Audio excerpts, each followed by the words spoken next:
the design of war, communicating about war. As the design of survival indicated, that war also comes from the perspective of the necessity to survive. You'd have a look at the principle of war, the foundation of war, the manifestation of war in this world. Countries waging war, whether 2, 3, 4, doesn't matter. It looks like a relationship outburst, a relationship conflict, whether there's 2 involved, 3 involved, 4 involved, 5 involved. It will become quite an interesting expression. It looks the same as 2 human beings fighting with each other. 3 human beings, 4 human beings. So what is feeding this war manifestation within this world? We all do.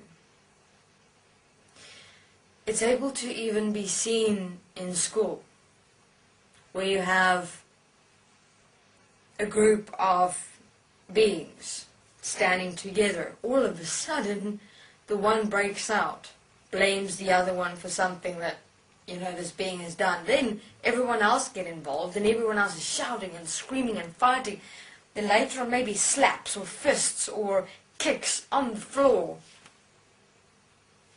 That inner conflict, or that inner conflict manifesting in the outer conflict, creating that friction between relationships of many, is the exact same situation in war. It is relationship friction that takes place.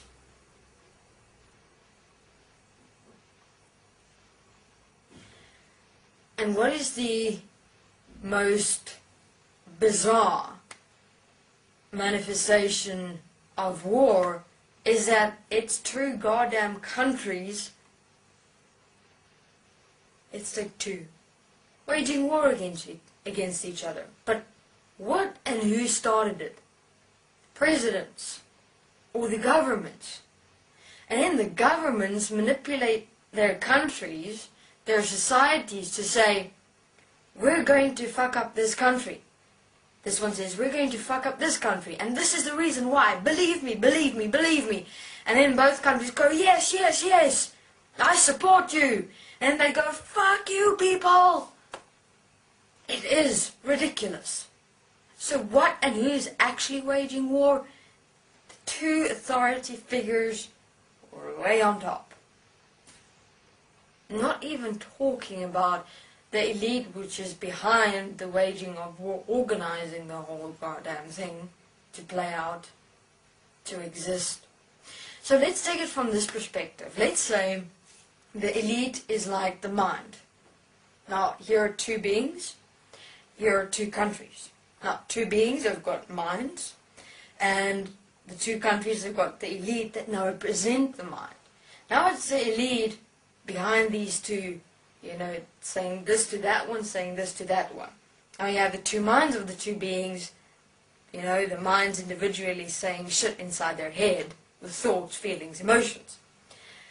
And then these 2 beings conspire, at the back, behind each other's back. The same with these 2 countries. They're now preparing the countries to wage war against the other. Same here within the 2 beings. So now, going inside there, I'm going to fuck up this being, and this is what I'm going to do with her, etc.